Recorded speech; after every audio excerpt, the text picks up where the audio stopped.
ఇదే మాజీ ఎంపీ పుట్టా మహేష్ స్థానంలో ఏ ప్రతిపక్ష లీడరో దొరికాడు అనుకోండి, అప్పుడు మీడియా ఫోకస్, అధికార పార్టీ అటాక్ మొత్తం మారిపోతాయి కదా. ఏపీలో ప్రజల పట్ల ఎక్కువ కమిట్మెంట్ ఉండే లీడర్లు ఎవరైనా ఉంటే వాళ్ళు కొత్త రాజకీయాలు మొదలు పెట్టాలి. ఏం రూపాయి కూడా పంచిపెట్టము, క్యాష్ ఉన్న వాళ్ళకి కాదు, క్యారెక్టర్ ఉన్న వాళ్ళను, కమిట్మెంట్ ఉన్న వాళ్ళను మేము తయారు చేసుకుని ఎన్నికల్లో పోటీ చేస్తాము అనే ఒక గొప్ప రాజకీయ మార్పు తీసుకొని రావడానికి ఇదే రైట్ టైం. తెలంగాణలో కనీసం అప్పుడప్పుడు ప్రజా సంఘాలు, ప్రెషర్ గ్రూప్స్ చాలా యాక్టివ్గా పనిచేస్తుంటాయి తెలంగాణలో, కానీ ఏపీలో ఏ దిక్కు లేదు. నమస్తే ఫ్రెండ్స్, నా పేరు తులసి చందు. అర్హత లేని ప్రజాప్రతినిధుల్ని అందలం ఎక్కిస్తే ఏం జరుగుతుందో ఆ ఫలితాలను ఆంధ్రప్రదేశ్ స్టేట్ మళ్ళీ చూస్తోంది. రీసెంట్ గా జనసేన ఎమ్మెల్యే అరవ్ శ్రీధర్ మీద అత్యాచారం కేసు, ఆ తర్వాత అతని నగ్న వీడియో కాల్స్ బయటకు వచ్చాయి. ఆ తర్వాత టీటీడీ చైర్మన్ బిఆర్ నాయుడుకు సంబంధించిన ప్రైవేట్ వీడియోస్ బయటకు వచ్చి వైరల్ అయ్యాయి. అంతకంటే ముందు సత్యవేడి ఎమ్మెల్యే ఒక మహిళను అత్యాచారం చేస్తున్నాడు హోటల్ రూమ్ లో అని చెప్పే వీడియోస్ బయటకు వచ్చాయి. ఆ మహిళ స్వయంగా బయటకు వచ్చి ప్రెస్ మీట్ పెట్టి మరీ చెప్పింది. ఆ తర్వాత జనసేన లీడర్ కిరణ్ రాయల్కి సంబంధించిన వీడియోలు, ఇంకా కొంతమంది టీడీపీ లీడర్ల వీడియోలు వరుసగా బయటకు వచ్చాయి. అంతకంటే ముందు గత వైఎస్ఆర్సీపీ ప్రభుత్వంలో ఎంపీగా ఉన్న Gorantla Madhav video call clippings విపరీతంగా వైరల్ అయ్యాయి. దేశం అంతటినీ కూడా ఆశ్చర్యపరిచేలాగా అప్పుడు ఆ ఇన్సిడెంట్ పెద్ద ప్రకంపనలు సృష్టించింది. ఇప్పుడు వీటన్నింటికంటే పీక్స్ పార్లమెంటు చరిత్రలోనే ఎప్పుడూ లేని విధంగా ఒక సిట్టింగ్ ఎంపీ తీసుకొని పాజిటివ్ రావడం అనేది ఇప్పుడు జరిగింది. భారత పార్లమెంటు చరిత్రలోకి మత్తును తీసుకొని వచ్చిన ఆ ఎంపీ పేరు Eluru TDP MP Putta Mahesh Kumar Yadav. Putta Mahesh Kumar Yadav, member of the House of the People, do swear in the name of the God that I will bear the truth, faith and allegiance of the Constitution of India, that I will faithfully discharge the duty upon which I am about to enter. ఓటును కొనడం ద్వారానే ప్రజాస్వామ్యాన్ని కూనీ చేసి అధికారంలోకి వచ్చే ప్రజాప్రతినిధులు ఆ తర్వాత చేసే ప్రతి అడ్డగోలు వ్యవహారం కూడా ఆ ఓట్ కూనీకి బోనస్. అది అత్యాచారాలైన, నోట్ల కట్టలతో దొరికిపోవడమైనా, పార్టీలు చేసుకుంటూ మత్తులో మునిగి తేలుతూ అడ్డంగా బుక్కైపోవడమైనా, ఇలాంటివి బయటపడ్డ ప్రతిసారి కూడా చిచి ఇలాంటి వాళ్ళక మనం ఓట్లేసింది అనే ఫీలింగ్ కామన్. ఒకసారి ఎక్స్పోజ్ చూడండి. గతంలో కి వ్యతిరేకంగా అప్పటి ఆంధ్రప్రదేశ్ ప్రభుత్వాన్ని విమర్శించిన ఈ వ్యక్తి ఏమన్నారో చూడండి. మీ ఓటు ఆంధ్రప్రదేశ్ రాష్ట్రంలో డ్రగ్స్ని స్టాప్ చేస్తుంది. ఏపీలో ఈ మత్తు ఓవర్ డోస్ వల్ల గత 5 ఏళ్లలో 2107 మంది చనిపోయారు, కాబట్టి నాకు ఓటేసి గెలిపించండి అని చెప్పి ట్వీట్ చేసిన వ్యక్తి స్వయంగా రేవ్ పార్టీలో తీసుకొని పాజిటివ్ వచ్చాడు అంటే అతనికి ఓట్లేసిన ప్రజలకు ఇంతకు మించిన అవమానం ఏముంటుంది? అత్యంత దౌర్భాగ్యం ఏంటో తెలుసా? ఈ పుట్టా మహేష్ కుమార్ యాదవ్ని పక్కన పెట్టుకొని ఎన్నికల ప్రచారంలో సీఎం చంద్రబాబు నాయుడు గారు ఇలా మాట్లాడారు. రాష్ట్రాన్ని సర్వనాశనం చేశారు, అది ఎక్కువ నన్ను బాధిస్తా ఉంది. ఏ సమస్య అయినా పరిష్కారం చేస్తాం గాని అలవాటైతే వాళ్ళని పరిరక్షించుకోవడం చాలా కష్టం. ఏదేమైనా ఒకటే గమనిస్తున్నా, నేను వస్తానే 100 రోజుల్లో బ్యాచ్ మీద ఉక్కు పాదం పెడతాను.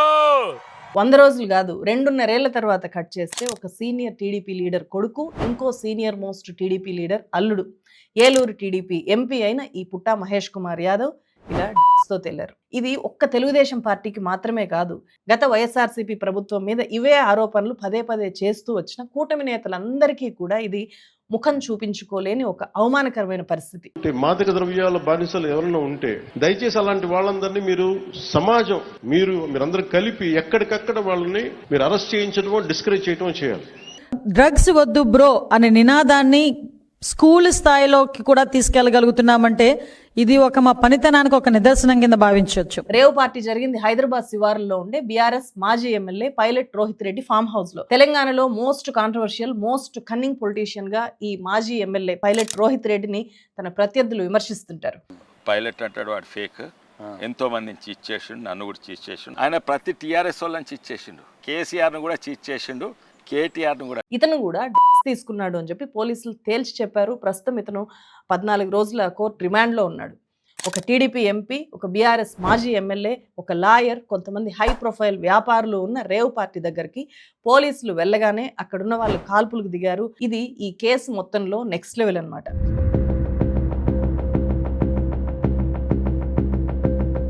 ఈ కేసు గురించి మనం ఎందుకు తెలుసుకోవాలో తెలుసా? 4-5 వేలు మన చేతిలో పెట్టి మన ఓటు తీసుకొని ఎంపీలు, ఎమ్మెల్యేలు అయిపోతున్న ఇలాంటి వ్యక్తులు మన ప్రజాప్రతినిధులు, public representatives. Among those detained was a TDP MP Putta Mahesh and Rohit Reddy, both reportedly testing positive. MP immediately got bail from the police station, claiming that he had to attend Parliament on Monday. వీళ్ళు పార్లమెంట్కి వెళ్ళి ఏం చట్టాలు చేస్తారు? మనం దొంగ చేతికి తాళాలు ఇస్తున్నాము, దొంగలిచ్చే చిల్లర తీసుకొని బంగారం లాంటి మన ఇంటిని వాళ్ళకి అప్పచెప్పేస్తున్నాము, కళ్ళు తెరవండి, ఓట్ల కోసం డబ్బులు ఇచ్చే వాళ్ళ దందాలన్నీ కూడా ఇలాగే ఉంటాయి అని చెప్పి ఈ కేసు గురించి తెలుసుకుంటే, దీని ద్వారా గతంలో ఇందాక నేను చెప్పినవన్నీ గుర్తు చేసుకుంటే చాలా క్లియర్గా అర్థమైపోతుంది. ఇలాంటి ఫియర్లెస్ అన్బయాస్డ్ న్యూస్ స్టోరీస్ని ఎప్పటికప్పుడు మీ ముందుకు తీసుకొని వచ్చే మీ సపోర్ట్తోనే నడిచే ఇండిపెండెంట్ ఛానల్ ఇది. మీరు ఇప్పటిదాకా ఈ ఛానల్ని సబ్స్క్రైబ్ చేశారో లేదో ఒకసారి చెక్ చేసుకోండి. మీ బెల్ ఐకాన్ ఆన్లో ఉందో లేదో చూసుకోండి, నోటిఫికేషన్ని ఆన్లో పెట్టుకోండి. ఈ ఛానల్ని 3 రకాలుగా మీరు సపోర్ట్ చేయొచ్చు. ఇక్కడున్న క్యూఆర్ కోడ్ స్కాన్ చేసి, లేకపోతే జాయిన్ బటన్ క్లిక్ చేసి, లేకపోతే ఈ వీడియోని లైక్ చేసి ఎక్కువ మందికి షేర్ చేయడం ద్వారా కూడా మీరు ఈ ఛానల్కి చాలా పెద్ద సపోర్ట్ చేసినట్టు. March 14, 2026 ఆ రోజు రాత్రి 8 గంటల టైంలో రంగారెడ్డి జిల్లా మొయినాబాద్ పోలీస్ స్టేషన్లో సబ్ ఇన్స్పెక్టర్గా పనిచేసే ఎండి నైముద్దీన్కు ఒక ఇంపార్టెంట్ ఇన్ఫర్మేషన్ వచ్చింది. అజీజ్ నగర్లో ఉండే ఒక మాజీ BRS MLA Pilot Rohit Reddy farm హౌస్లో ద్రవ్యాలతో ఒక పార్టీ జరుగుతోంది అనేది ఆ సమాచారం. ఈ సమాచారం అందుకున్న మొయినాబాద్ పోలీసులు elite anti narcotics group for law enforcement eagle టీమ్కి ఈ సమాచారాన్ని షేర్ చేశారు. వాళ్ళు Shamshabad, Chevella special operation teams SOT పోలీసులతో కలిసి మొత్తం 40 మంది దాకా రాత్రి 10 o'clockకి ఆ పర్టికులర్ ఫామ్ హౌస్కి వెళ్ళారు. నేరుగా వెళ్తే వాళ్ళు పారిపోతారేమో అని చెప్పి కాంపౌండ్ వాల్ దాటి లోపలికి వెళ్ళడానికి వాళ్ళు ప్రయత్నం చేశారు. గోడలు దూకి లోపలికి వెళ్ళారు. ఇలా గోడలు దూకి లోపలికి వస్తున్న మఫ్టీలో ఉండే పోలీసులను చూసి వీళ్ళు ఎవరో అనుకొని లోపల ఉండే వాళ్ళు కాల్పులకు దిగారు. 3 రౌండ్లు పేల్చారు. లక్కీగా పోలీసులు ఎవరికి కూడా గాయాలు అవ్వలేదు. మేం పోలీసులు చెకింగ్స్ కోసం ఇక్కడికి వచ్చాము అని చెప్పి గట్టిగా అరిచి చెప్పి వాళ్ళ దగ్గరికి వెళ్ళిన పోలీసులు అక్కడ ఉండే వాళ్ళని చుట్టుముట్టారు. పోలీసుల వైపుకు కాల్పులు జరిపిన వ్యక్తి పేరు నమిత్ శర్మ. అక్కడ మొత్తం 11 మంది ఉన్నారు. బీఆర్ఎస్ మాజీ ఎమ్మెల్యే పైలట్ రోహిత్ రెడ్డి తమ్ముడు రితేష్ రెడ్డి, ఏలూరు ఎంపీ పుట్టా మహేష్ కుమార్ యాదవ్, హైదరాబాద్ మణికొండకి చెందిన వ్యాపారులు మొరవినేని రమేష్, వరమాచినేని శ్రవణ్ కుమారు, ఢిల్లీకి చెందిన వ్యాపారి నమిత్ శర్మ, అమీర్పేటకి చెందిన నల్లపనేని విజయ్ కృష్ణ, బెంగళూరుకు చెందిన లాయర్ కౌశిక్ రవి, పుప్పాలగూడకు చెందిన తిరువీధుల అర్జున్ రెడ్డి, వికారాబాద్ జిల్లా కన్యాలాల్ బాగ్కి చెందిన సిలివేరు శరత్ కుమార్, ఫిలిం నగర్కు చెందిన ఆర్ ప్రియాంకారెడ్డి. వీళ్ళందరికీ కూడా యూరిన్ టెస్టులు చేసి రోహిత్ రెడ్డి, రితేష్ రెడ్డి, కౌశిక్ రెడ్డి, అర్జున్ రెడ్డి, నమిత్ శర్మ ఈ 5గురు కూడా డ్రగ్స్ తీసుకున్నారు అని చెప్పి నిర్ధారణ అయింది. పాజిటివ్ వచ్చింది వాళ్ళకు. ఎంపీ పుట్టా మహేష్ కుమార్కు మాత్రం నెగిటివ్ వచ్చింది. ఎందుకో తెలుసా? ఈ అతి తెలివి ఎంపీ నేను ఎంపీగా ఉండి డ్రగ్స్ తీసుకున్నాను అని తేలితే నా పరువు పోతుంది కదా అని చెప్పి అప్పుడు గుర్తొచ్చింది ఆయనకి. టెస్ట్ కోసం యూరిన్కి బదులు వాటర్ పట్టి ఇచ్చాడంట.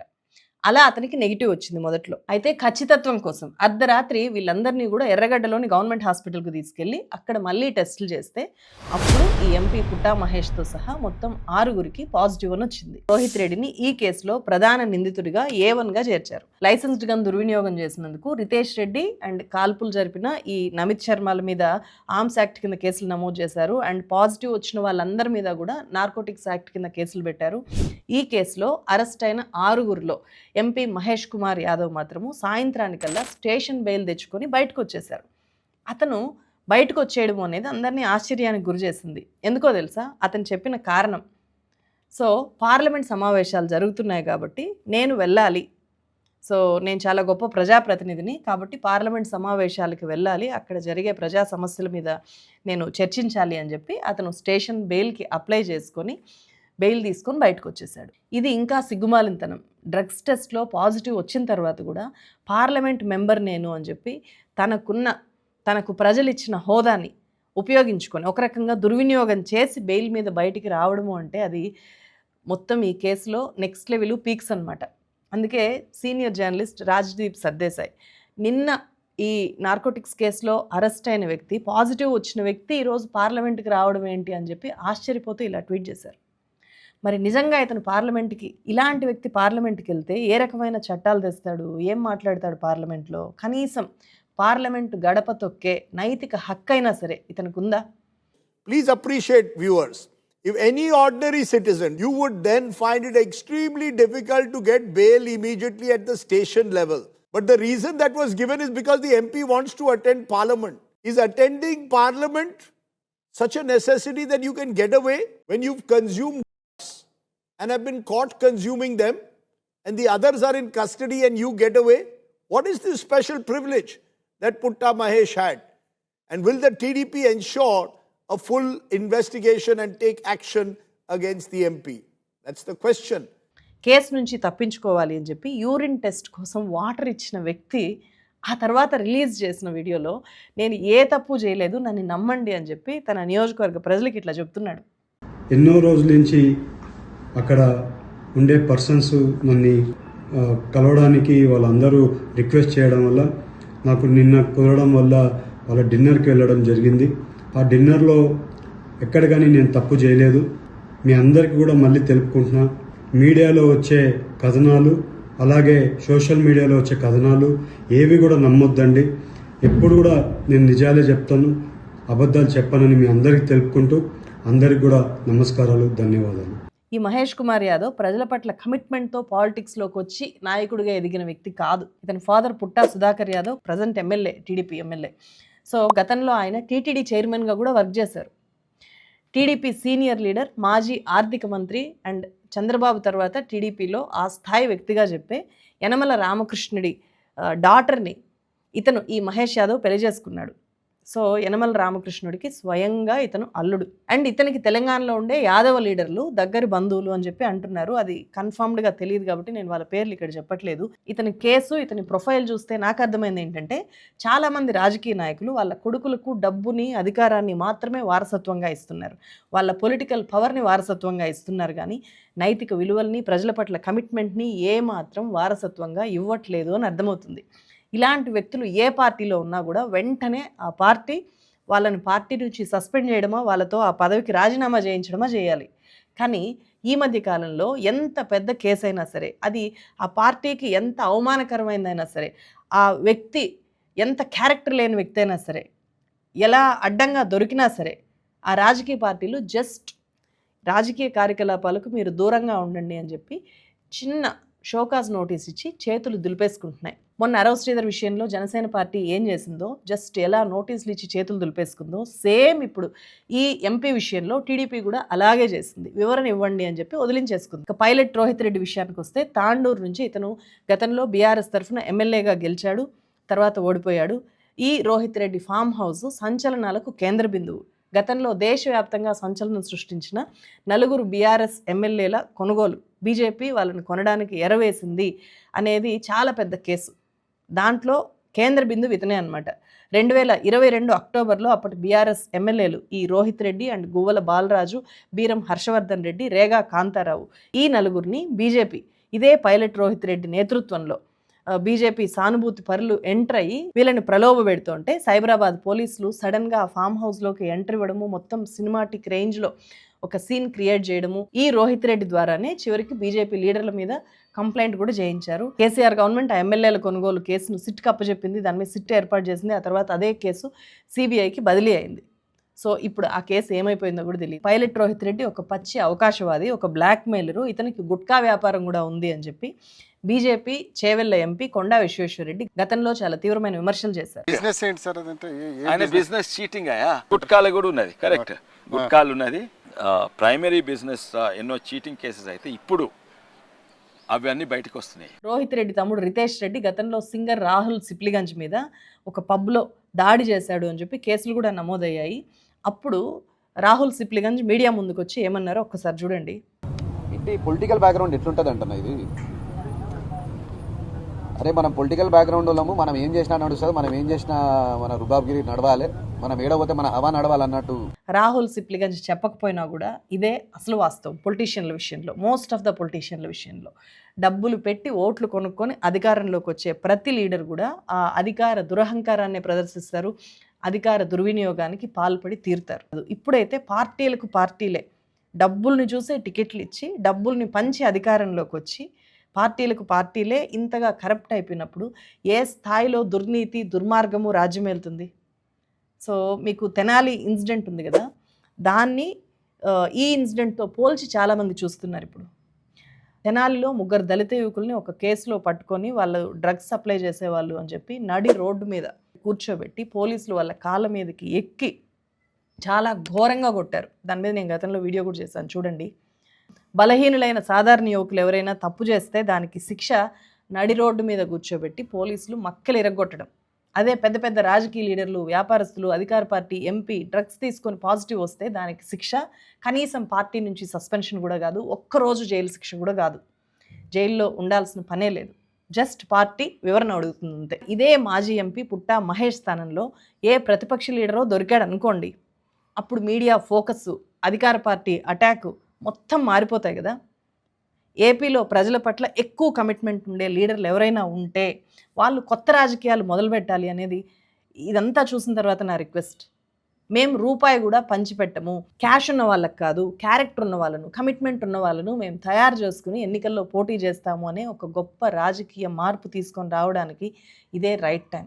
తెలంగాణలో కనీసం అప్పుడప్పుడు ప్రజా సంఘాలు, ప్రెషర్ గ్రూప్స్ చాలా యాక్టివ్గా పనిచేస్తుంటాయి తెలంగాణలో. కానీ ఏపీలో ఏ దిక్కు లేదు, ఉండేది 2 పార్టీలు, లేకపోతే ఇప్పుడు మహా అయితే 3. కూటమి బీజేపీతో కూడా కలుపుకుంటే 4 పార్టీలు. 4 పార్టీల మైండ్ సెట్ పెద్ద తేడాగా ఏం లేదు. సో ఏపీలో ప్రజల మైండ్ సెట్ మారుస్తూ కొత్త రాజకీయాలు చేసే వాళ్ళ అవసరం చాలా చాలా ఎక్కువగా ఉంది అని చెప్పి నాకు మళ్ళీ మళ్ళీ అనిపిస్తూ ఉంటుంది. ఇది చూసిన తర్వాత ఇంకా బలంగా అనిపించింది. మీకేమనిపించిందో కామెంట్ చేయండి. ఏపీ పరిస్థితులు మారాలి అంటే ఏం చేస్తే బాగుంటుందో కూడా మీ సలహాలు, సూచనలు మన కామెంట్ సెక్షన్లో ఎవరైనా రాయొచ్చు. వాటిని చూసి ఎవరైనా మారుతారేమో, మార్పు తీసుకొని రావడానికి ప్రయత్నం చేస్తారేమో కూడా మనం గమనించవచ్చు. మరో వీడియోతో మళ్ళీ కలుస్తాను. Thank you so much. ఈ వీడియోని ఎక్కువ మందికి షేర్ చేయండి.